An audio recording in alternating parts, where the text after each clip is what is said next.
Professor Scott Browning, PhD, longest-serving tenured faculty member in the School of Graduate Studies, will now introduce Aurora Camacho de Schmidt, who will deliver the commencement address.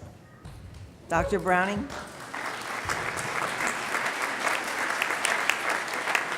Thank you, Sister Carol. Those graduating today have chosen a field wherein her or his hope is to both have a wonderful career and to help people in some way. Some of you will assist others by teaching or by providing psychological services. Each person who chooses to help others looks for a population to assist. For Dr. Aurora Camacho de Schmidt, Professor Emerita from Swarthmore College, her academic studies in philosophy, as well as Spanish and American literature, evolved into a focus on the intersection of literature and the social struggles in Mexico and Central America. Dr. Camacho de Schmidt aimed her desire to help immigrant farm workers. Her good works occurred in the streets, in the boardrooms, and through her writings. She was a member of the Quaker Association Friends Service Committee. She served as a board member of Juntas, a Philadelphia-based immigrant-led advocacy group. Participating in the activities of the New Sanctuary movement, Dr. Camacho de Schmidt has worked to assist those in need, joined protests, and provided interpretations in union negotiations. Throughout her career, Dr. Camacho de Schmidt has found ways to use both the power of poetry and the power of protest to assist the chronically underserved and oppressed. In some cases, one may be both professionally accomplished and driven to do good work. Such a woman joins us here today. Please welcome your graduation speaker, Dr. Aurora Camacho de Schmidt.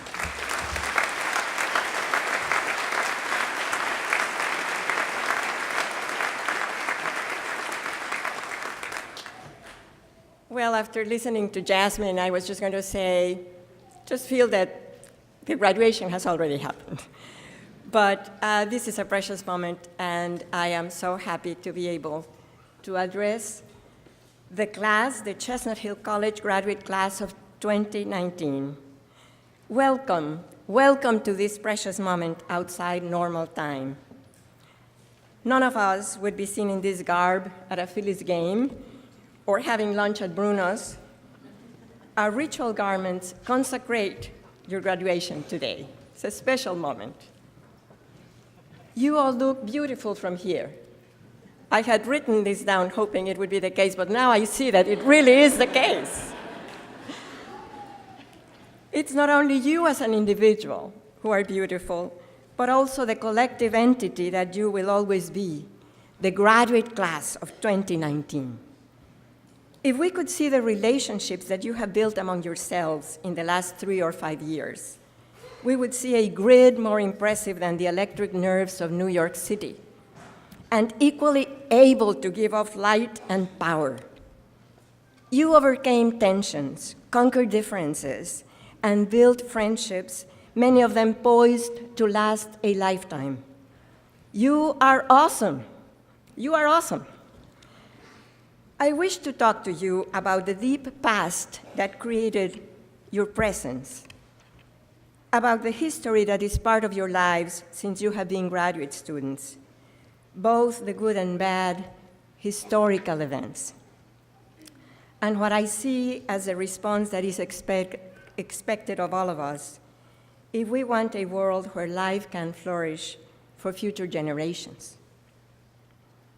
Astronomers tell us that the universe is almost 14 billion years old. One cannot even imagine that time, while our planet has been around for less than a third of that. Early modern humans appeared 200,000 years ago, and human language has only been heard for the last 50,000 years. Barely a blink of universal time. Our oldest written records were produced 4,200 years ago, years before the invention of computers. And this is all to say that humanity is only a late instant in the cosmic clock. But humans came along.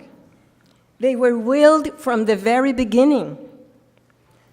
Walter Benjamin, the German Jewish philosopher, a victim of the Third Reich, contemplates human history and exclaims, "We have been expected upon the earth."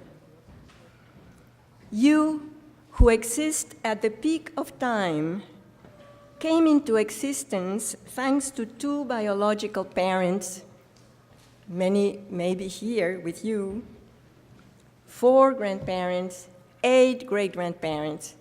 And if we go on back and back to the 10th generation that produced you, that means that you would have 1,024 ancestors, each of you, who lived roughly 300 years ago.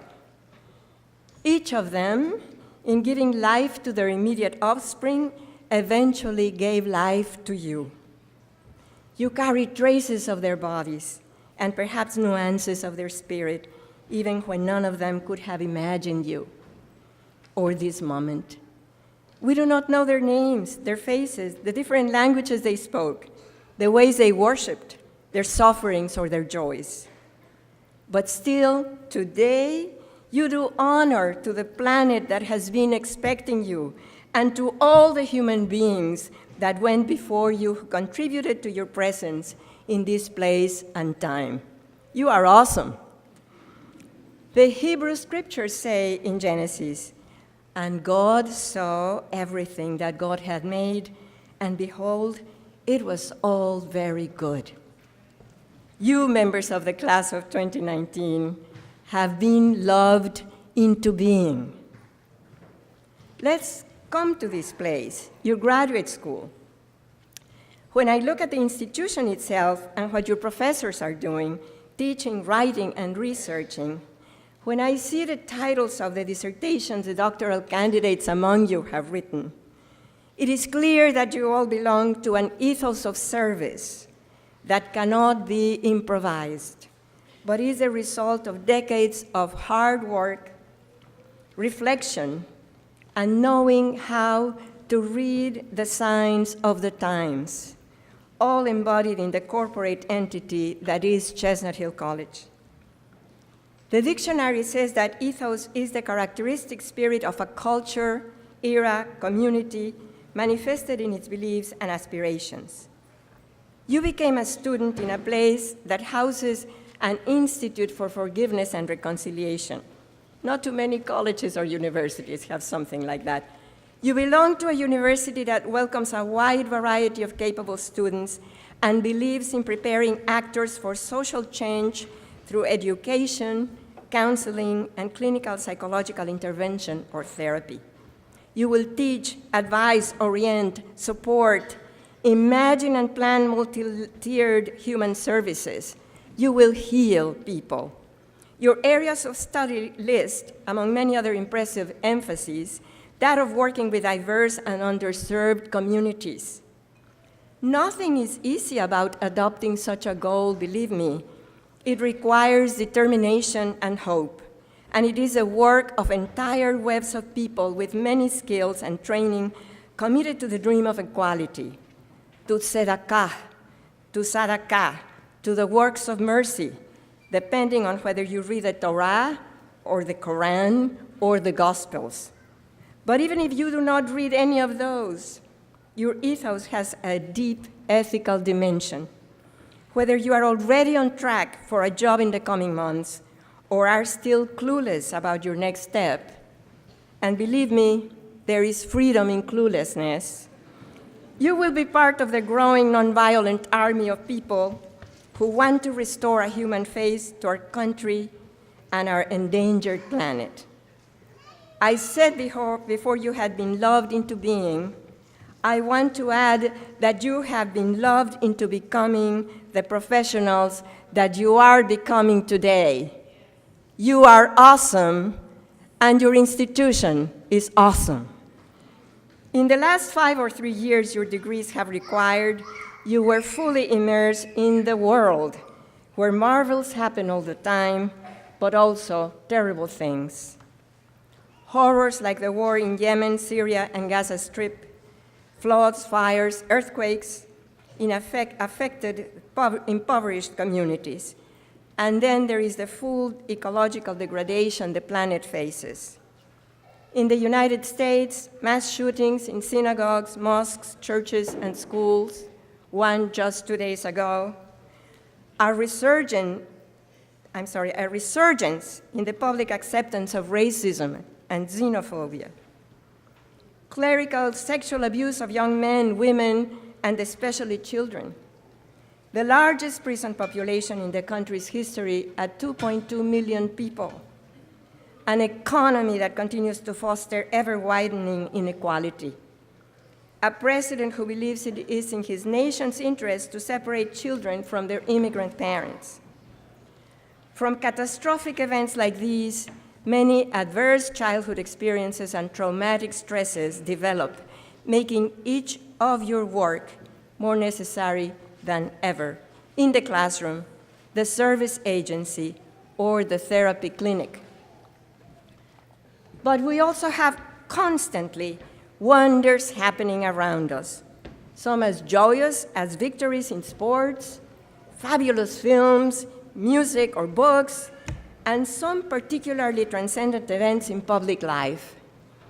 4 years ago, the Supreme Court declared gay marriage legal in 50 states.